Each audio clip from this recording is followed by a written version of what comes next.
Donald Trump has warned that China should face consequences if it was knowingly responsible for the coronavirus pandemic, as deaths in Europe from COVID-19 approached 100,000.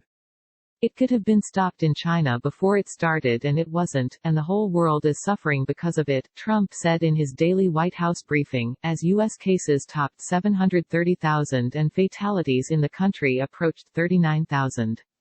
If it was a mistake is a mistake. But if they were knowingly responsible, then sure there should be consequences, Trump said. He did not elaborate on what form that might take.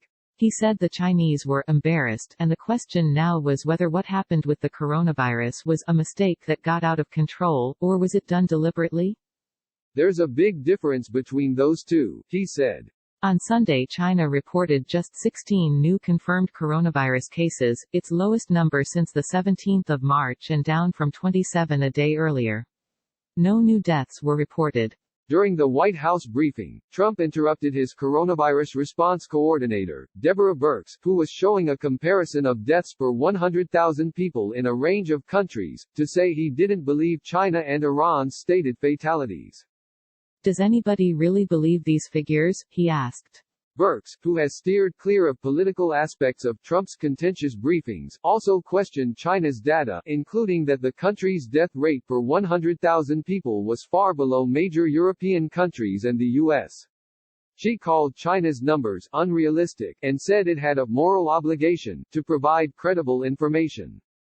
Birx praised European countries, who she said alerted the U.S. to the seriousness of the virus, including its significant impact on people with underlying health symptoms. Deaths in Europe were expected to pass 100,000 on Sunday, more than 62% of global fatalities from the virus. In Spain, which has more than 194,000 cases, deaths have passed 20,000, the third highest after the U.S. and Italy, and the Prime Minister, Pedro Sánchez, announced on Saturday that the nationwide coronavirus lockdown would be extended by 2 weeks to the 9th of May. We have done the hardest part through responsibility and social discipline. We are putting the most extreme moments behind us, Sánchez said. The restrictions currently in place would however be loosened slightly to allow children time outside from the 27th of April, said Sánchez. Some businesses were allowed to reopen this week. But with more than 194,000 reported cases of the virus, Sánchez warned the country that an end to one of Europe's toughest confinements would be prudent and progressive.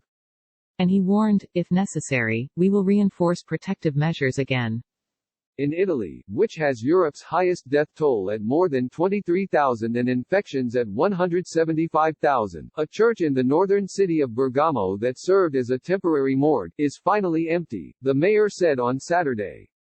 The government last week extended the country's lockdown until the 3rd of May, while allowing some businesses to open. France's President Emmanuel Macron told the nation last week that the country would start returning to normal life on the 11th of May, if citizens were civic, responsible and respected the rules, and if the number of cases of coronavirus continued to drop. Schools are set to reopen on that date, but the government has yet to spell out when businesses like cafes and cinemas can restart and to what extent people will be allowed to move around. France has recorded nearly 153,000 infections and just under 20,000 deaths from the virus. Elsewhere, signs that the outbreak could be easing prompted Denmark and Finland to begin reopening shops and schools this week. Germany has declared the virus under control after 3,400 deaths, and is beginning the delicate task of lifting some restrictions without triggering a secondary outbreak, with some shops allowed to reopen on Monday, and some children returning to school within weeks. Elsewhere, coronavirus developments included